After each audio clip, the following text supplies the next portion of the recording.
Mason, I want to get some candy. The really good stuff. Macy nearly shouted in my face while I read the news on my tablet, storming out of the kitchen with no warning of the sudden interruption of silence. Despite it being almost 8 at night and Macy being 22, I had become accustomed to this demand and many more. Despite being about a year younger than me, she usually behaved on the level of a particularly antagonistic 10-year-old. Put the reader down in my chair and turned to her. Okie dokie, Macy, we can do that. Would you like to go to the dollar store or the Polar Bakery? The Polar Bakery is a relatively famous bakery and confectionery in Lake Worth, Florida that makes unbelievable treats, but I knew which ones it was going to be. I was pretty sure the bakery wasn't even open, but it was best to give Macy options, even if she didn't want them. She could launch into hysterics otherwise. The dollar store, please, she shouted triumphantly, running across our old jade pine floor to her room to shut off the window-mounted AC unit that made Lake Worth's climate slightly more survivable. Florida's heat was particularly rough that night, but I smiled, shut down my own on the way to put on something nice to be seen outside. Macy was born with a laundry list of problems. As she developed, shrieking became the norm instead of talking, as well as a constant need for attention, and difficulty with pretty much everything.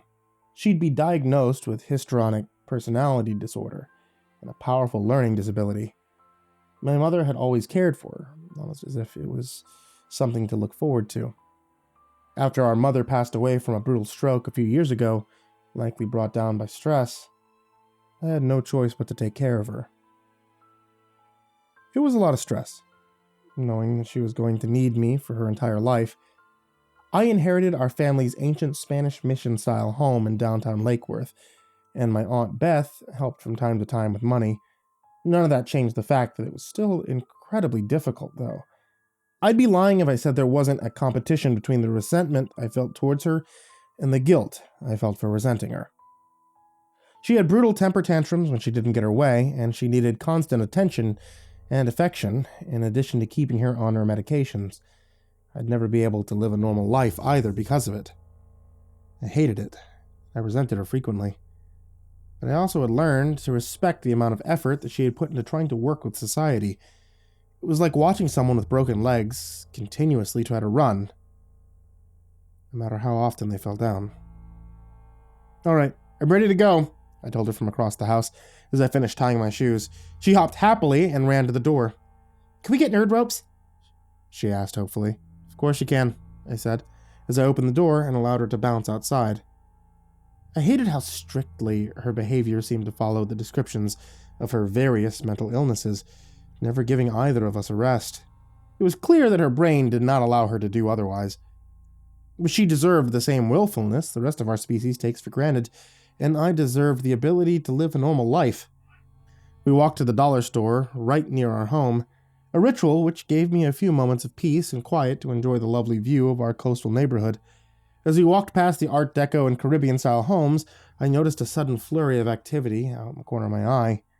One of the buildings, the towering Gulfstream Hotel, which overlooked Florida's intercoastal waterways, seemed to have someone inside.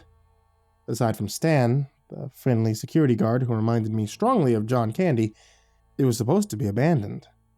But a scintillating light seemed to move from one room to another on the 5th floor, following Macy as we passed the building.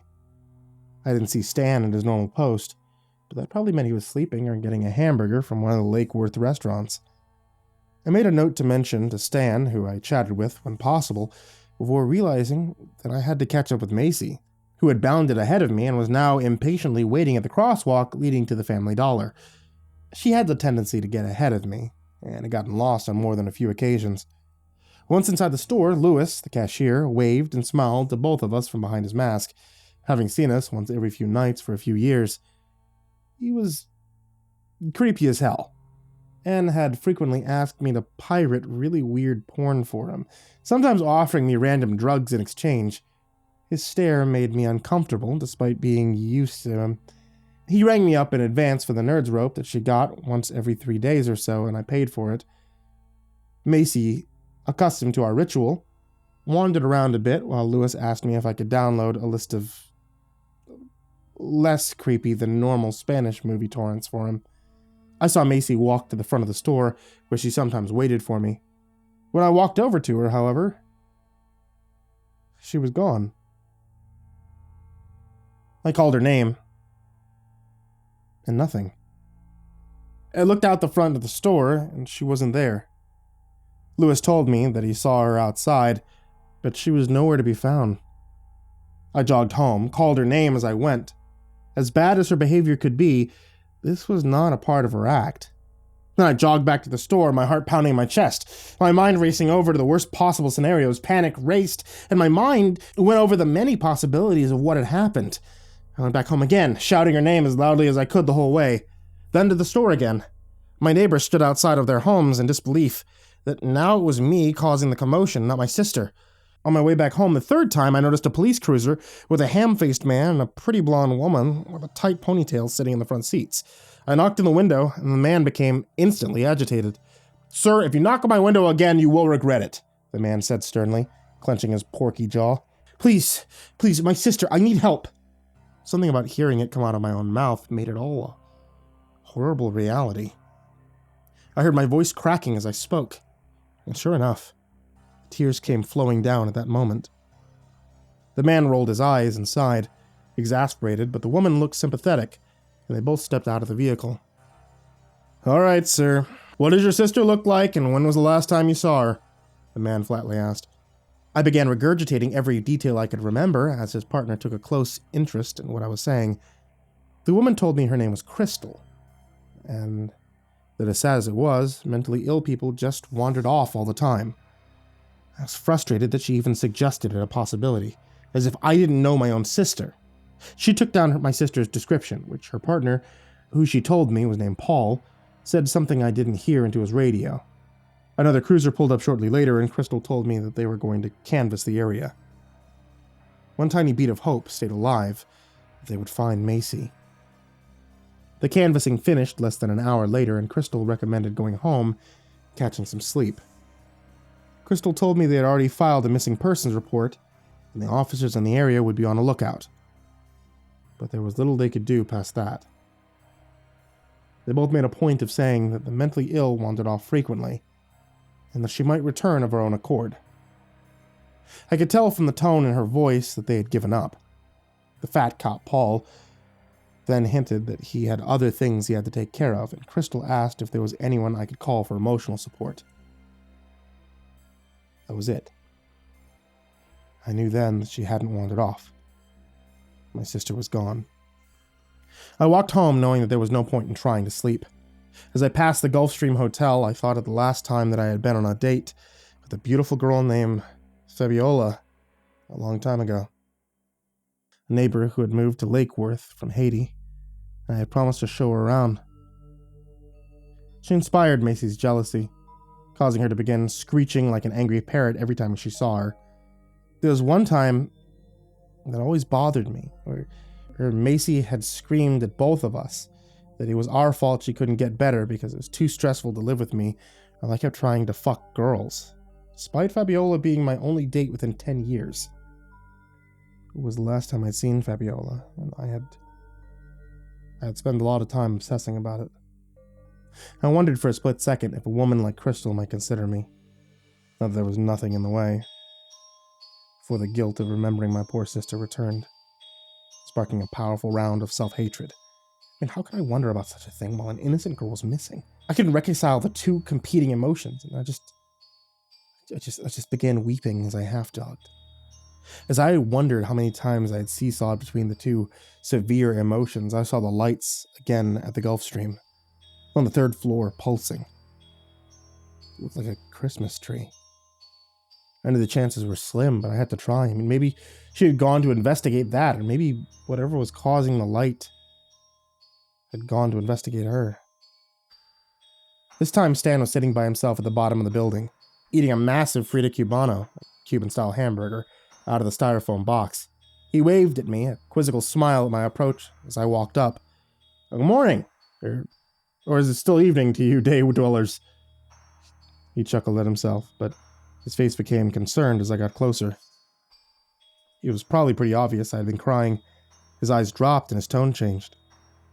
You okay, Mason?" I need to see that light. The one on the 3rd floor. Macy, you have to help me. I managed to croak out to the normal, jolly fat man. He looked shocked. Wait, what's on the 3rd floor? He asked vacantly, looking up. The light had moved to the front of the building with me and shimmered, looking almost like the reflection light from a tree. But moving. The lights. She might have gone to the lights. Macy's missing.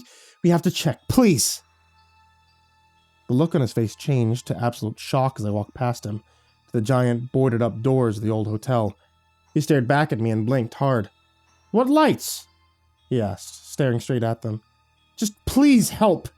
I nearly shouted as I began pulling desperately at the locked door. He pushed past and unlocked it. Okay, calm down. If she's up there, we're gonna find her. It's okay, buddy. He cooed, holding the door open for me. And I hope I don't get in trouble for this, he muttered as an afterthought. The old hotel was dark and musty inside, lit only by emergency lights, but the ballroom and former restaurant were still grand, even in the dark, with high ceilings, wood panels, and massive, almost cyclopean stone tiles. There was so much dust thrown by my running through it that I began coughing. I raced up the ancient steps at the end of the room. Stan was still pretty far behind me. I reached the 5th floor, panting and covered in sweat. I wasted no time going to the spot where I had seen the lights. The smell of mold and mildew and other forms of rot were overpowering, but I forced myself through it. I ran down a hallway and, nearly vomiting in the dark, racing to a door that was illuminated by a bright light coming from behind it, almost tripping on a brick on the ground in the process. I tore open the door and gasped at the incredible light in front of me. 1,000 moving images made lights swirl in incandescent patterns. It was shaped almost like a Christmas tree or an upside-down tornado. They were like videos from someone's point of view, showing a man I didn't know smiling and throwing a ball to the observer, an old woman crying on her bed while the observer watched from above, a fitting image of someone leaving John Leonard High School, so much more. I looked around in a stupor, but there was no possible source for the images anywhere in the barren, abandoned room. Macy? I asked the room, hoping for anything other than the indescribable thing in front of me. Suddenly, the lights contracted sharply. The shape of it changed. I saw Macy's hands reaching up to cup her face as tears streamed down them. I saw Fabiola from Macy's point of view. Running away the last time I had seen her, I saw myself eyeing Officer Crystal. The images changed to reflect every time I had avoided Macy during one of her mood swings, every time I had been cruel. They moved faster and in sharper patterns, as if angry. Then they grew dark and began to show me the times I had ignored her after our mom died. There's no toy that caused those lights. This thing, whatever was causing it, either had Macy in its clutches or knew what had happened to her. I'm sorry, Macy. Please, come back to me, please. Suddenly, it was as if the thing had responded. It began to flit through images of all times I had ignored Macy. Whatever you are, please just give her back. I just want my sister back. The images grew brighter, and the confluence of lights moved towards me before stopping, turning back a little as if unsure, and then growing pale and suddenly flowing out of its open window in front of me. The room was left utterly empty, illuminated by the lights outside. It was only me and the horrible reek of rotting wood and carpet. God damn it, no! I shouted, weeping as I ran to the window. But there was nothing out there. I turned around and Stan was there, bewildered. Ketchup and mustard dripping from his chin, and a heavy-looking flashlight raised defensively. What? He asked out of breath, moving forward cautiously to investigate the room. My sister. She's gone, I cried out helplessly. Stan turned the flashlight on and shone it around the room, revealing it to be stripped all the way to the concrete. There were 2 doors on the side of the room, and those were the only things interrupting the concrete and bricks, which he seemed to investigate to see if they had been opened. You sure she was here? Stan asked, sounding terrified and confused, whipping his light around the room. I couldn't honestly answer that, so I shook my head hopelessly. It was clear that Stan didn't see the lights to begin with. I didn't want him to think I'd gone crazy. I had no idea what I had just seen. All I knew was that Macy's last impression of me was that I wanted her gone. I couldn't say it was an inaccurate one. It suddenly occurred to me that Stan probably thought that I had lost my mind. Stan, Macy went missing. She's gone now. I thought she was here, but nothing. I thought she was here. Stan seemed to relax enormously, probably assuming that he was going to have to help fight whatever was causing the phenomenon, but his mouth was still hung open in a wide O of surprise. Oh God, I'm so sorry, Mason. I'm so sorry. Maybe we can head downstairs then, huh? You want something to eat? He said, as helpful as a man could possibly be in that kind of situation. I shook my head, but he helped me up from the window anyway. We walked down. We talked a bit once we were outside, but I was mainly just crying. I went home, defeated and confused, not knowing what had happened to my sister, not knowing if it was a good or a bad thing for my own life that she was gone. The feeling of guilt for this was almost physical. When I got home, I couldn't bear the sound of silence. The lack of Macy making weird babbling noises or talking back to her TV was something that I had never experienced in my home. I began to throw up. First the smell of dinner I had eaten, and then what tasted like stomach acid, and then dry heaves. I didn't go to sleep. Called in sick for work the next morning. Instead of going to work, I sat at home, staring at a wall, feeling an absurd tug of war brewing inside of me as I Googled swirling images of lights, or what kind of supernatural phenomenon might cause them. Eventually, I got a call from a police officer who introduced himself as Officer Reyes. He was very polite. He went over various alerts that they had put out, and the fact that several cars I didn't see had joined in the admittedly brief canvassing before multiple shootings had distracted the police elsewhere. However, he was very blunt in saying that they typically did not devote continuous resources to locating lost people, especially the mentally ill and disabled. He was candid about the fact that the overwhelming majority of those people became cold cases. When I asked him when I should check back in with them, however, he was gentle but straightforward with the reality. We call people up right away when we find a missing person, especially if they're at risk. Did your sister have a bracelet? We would call you if we found her, he said in a neutral customer service tone. She had a special bracelet that identified her in case she got lost or forgot her address or my phone number. He pointed out that the intracoastal was right next to where she went missing, and that if she had somehow fallen in, it would be extremely unlikely for her to be found at all. Macy loved boats and the intracoastal, and it was something I hadn't considered. Yeah, of course, I said, knowing the conversation was effectively over for him. I felt so helpless. Even the police weren't going to really treat her like a human being because of what was wrong with her. Without skipping a beat, he then began to suggest looking in different places, and then grief counseling if that didn't work out. That was it. The police knew she was handicapped and had assumed the worst. If she didn't show up on her own accord, there was no realistic chance that she would show up. After the phone call, I finally went to bed, but barely slept. I couldn't imagine what Macy felt, if she still felt anything at all. Did those images mean that she knew what I was thinking? Did she know that I resented her?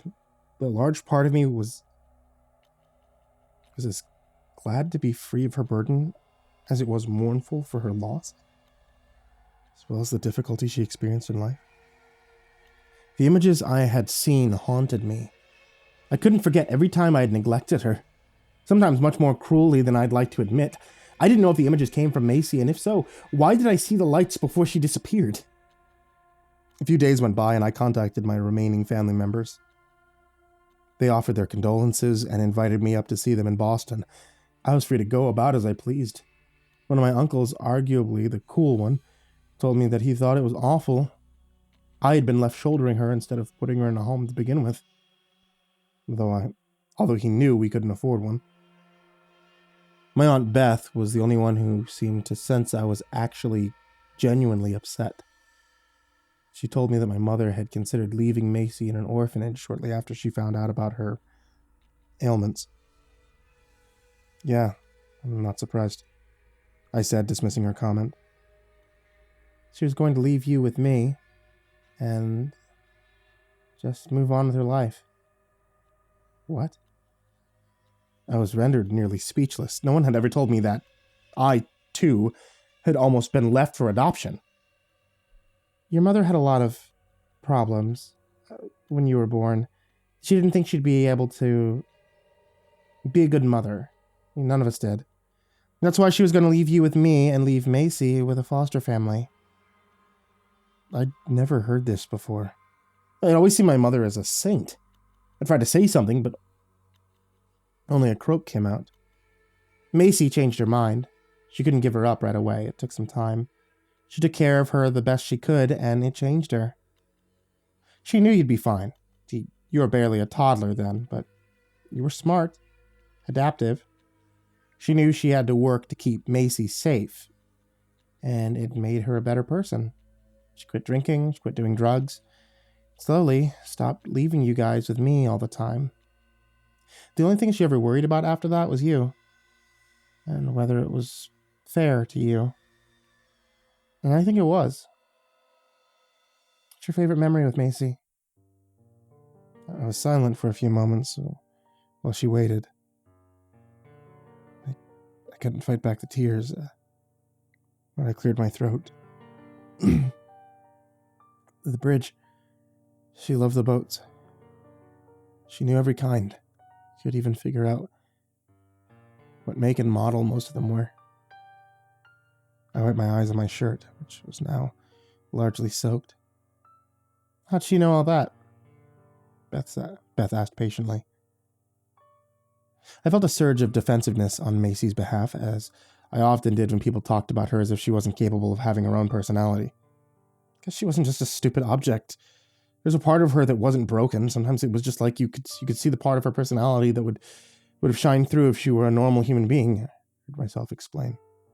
She loved boats and the water. I remember how excited she would get whenever there was an opportunity to go near the Lake Worth Bridge.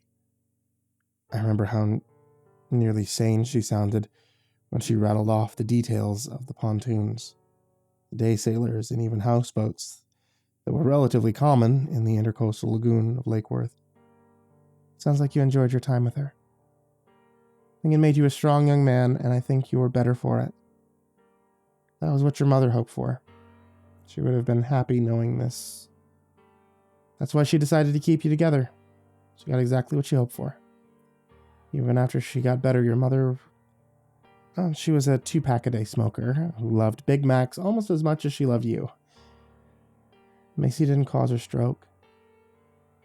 Even at her worst, your mother still loved her. She only hoped that you would too. I was silent again. I remember coming home to finding my mom gasping for air, only able to move on one side. I remember blaming Macy. I was only 19 at the time, but I didn't say a word to her for a month. Because of it, I didn't realize that Macy was the only reason I had time with her to begin with. I could hear Beth weeping on the other end of the line. We talked for a little longer about the good times with Macy, and it helped. I went to sleep that night easily for the first time since Macy disappeared, but I woke up sometime around 3, maybe 4 in the morning. Despite feeling better about the phone call, I felt terrible again. Macy didn't know what I had just heard. If I didn't set things right with Macy, none of what I just experienced would matter. I found myself walking to the Gulfstream Hotel in my pajamas and a flashlight. I could see the lights shimmering, even from a distance.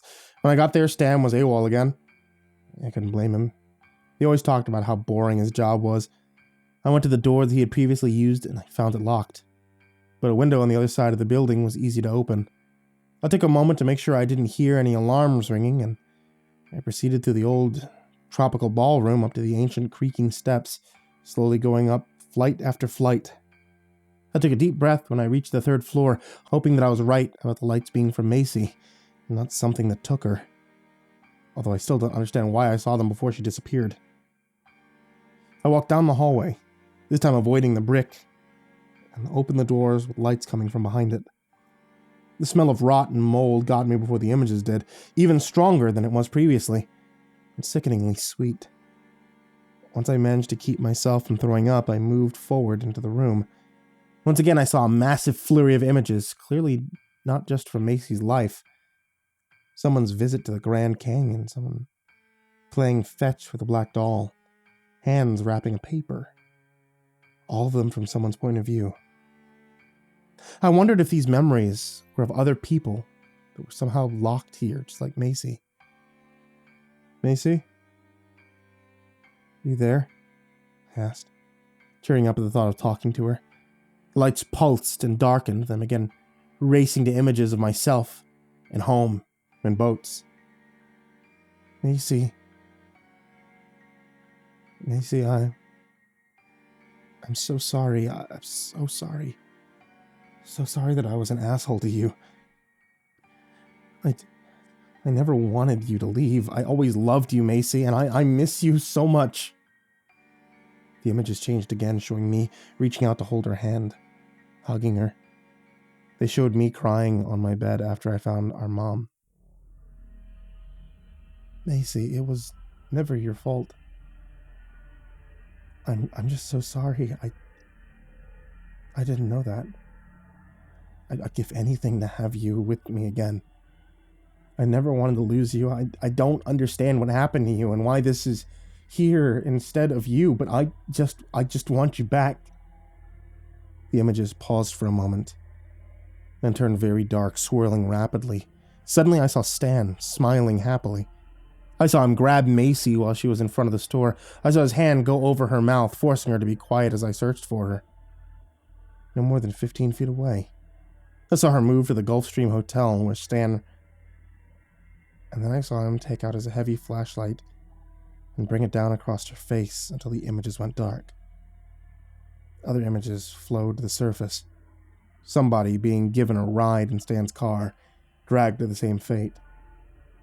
Someone walking up to the hotel, suddenly pushing hurriedly aside. Over and over again, I saw it all from the point of view. Stan would rape and murder them. I began to feel sick. Stan murdered you. I meant to ask it as a question, but there was no question to ask. Then the images began to show Macy's body, as if she was watching it from the ceiling. It showed Stan putting it into a plastic bag, dragging it to the next room. That's when I threw up. So that was why Stan had his flashlight out when I got up here. He was worried that I knew. The fact that I hadn't looked in the adjacent room was the only reason why that fat fuck let me live. The mold and mildew covered the smell of the bodies, possibly before he disposed of them more thoroughly. He's gonna pay.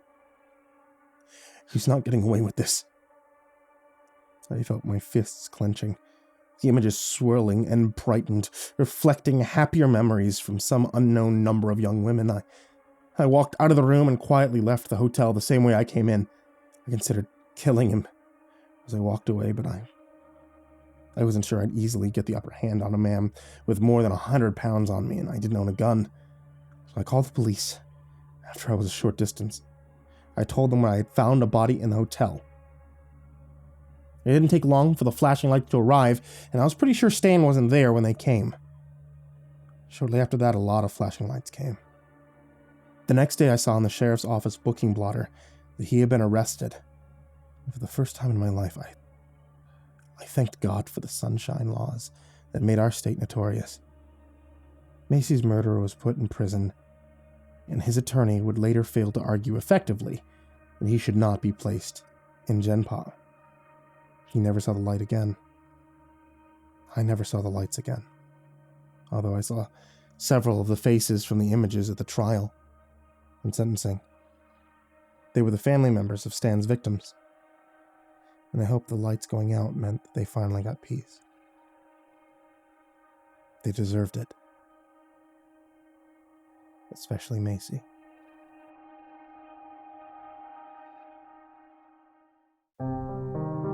Hey there kids, it's me, MrCreepyPasta, and I wanted to tell you thank you for listening to tonight's story on the podcast if you're listening on Spotify, or to the videos if you're listening on YouTube. And if you're listening anywhere else, then probably let them know that they're not supposed to have this there, because it's only supposed to be on Spotify or YouTube or wherever podcasts go, or, you know. I also want to give a very big thank you shout out to all of you guys out there on Patreon. If you guys want to check out patreon.com/MrCreepyPasta, you're able to support the show, support me, support my cats, support, being cool folks out there, like people like these. Jordan Alexander Sanchez, Mr. Thud, Ken Lando Higuchi, Chompski, Bobby Karman, Nico Kaeo, Tristain Pelton, Chance Burnett, Diana Kraus, Raven Hart, 1-800-Nightmare, King Hades F13, Unknown Nobody, Joshua Mcmeekin, Michael Scharbrough, Kazan, ThisIsMyRealNameNoShit, Jason VB Wilson, InfernalOne, Lilwulfgaming, JimboTheHutt, Caspian, Jordan Nells, Hades Nephew, Jordan Wayne Deckard, Bradley Leipe, and Charron, AcidSystem, Mike Bullock, Prozac and Pancake Appreciation Society, Brian Arse, Cryptic Nightmares, Brianna Wright, Someone You Love, S-Man, Kiri the Sloth, Thomas Burgett, Liam Newman, Sky Harbor, Caleb Dougal, Nina Smith, Rafael Rodriguez, The Ginger Bros, Aaron Stormcrow, Daniel Polson, and Corey Kenshin. Thank you guys so much for your support on Patreon. I really can't thank you enough. And everybody who's down there in the description, thank you guys so much as well. And everybody who's not on either of those tiers, who just have $1 on Patreon, I can't thank you guys, for making these past 10 years incredible. This entire time I've ever spent on YouTube, on podcasting, everything amazing. And all of you who are at home listening, thank you guys so much for listening. I hope you all have a wonderful, happy holidays and sweet dreams.